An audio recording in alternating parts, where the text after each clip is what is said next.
sayang sampo amade. Koma yang tua, koma yang berbahagia, yang ingin lu tekankan adalah pengabdian kepada orang tua.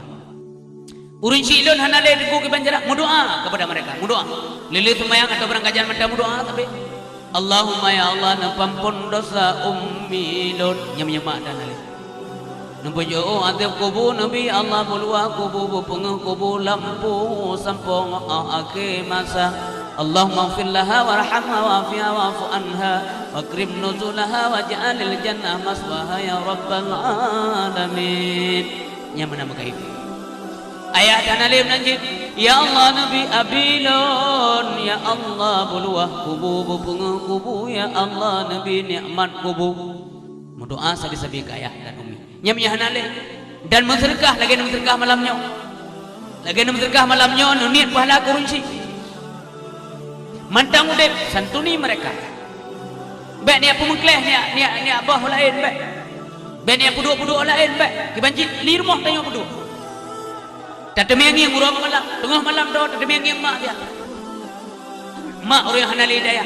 Jangan kagak plum-plum lar rumah air kerja lepeh depan teh. Supaya ada yang tatemiangi ngurusi kiban me namangat badan Allah nam doa ke namangat tegak urut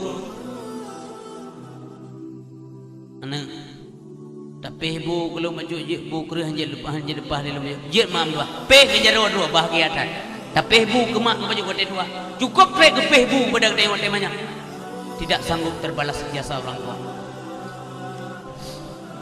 Jadi mi ayah yang berbahagia menyawunsi sakit dekeran walaupun gak jalan gebi balan Allah nyan perlu ada mengerti maksud terwana gak tapi urinsi bengeh yang gebi balan Allah yang lagi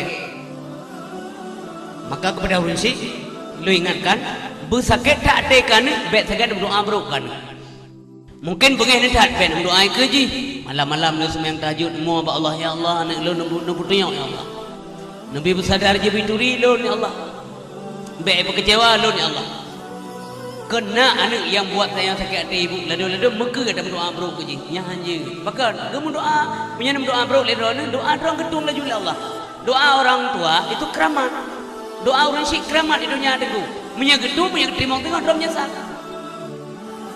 menyesal orang wadah gak terima rupanya terima oleh Allah tetapi nak berdoa juga karena bahkan di dalamnya mungkin nak salah kita yang orang syik ya Allah lebih anak lu berlembut hati berterima lu bergalak ikelun bersayang ikelun karena salah tanya kadang wate banyak anak tajuk bapa pendidikan agama hendak dapat kau kerja ilmu agama wate banyak wate rai maka kejadian lagi atau ada sebab lain mungkin menyang tanya aku saja disakiti liana menyata introspeksi diri betul mengatanya bisa jadi getanya urujah nagar dengan mak kadang urujah tanya kaim dapat sakati urusi maka gebalah Allah Ta'ala supaya tayang tak pakai ban putih dan kecewa mak tayang uji yang mana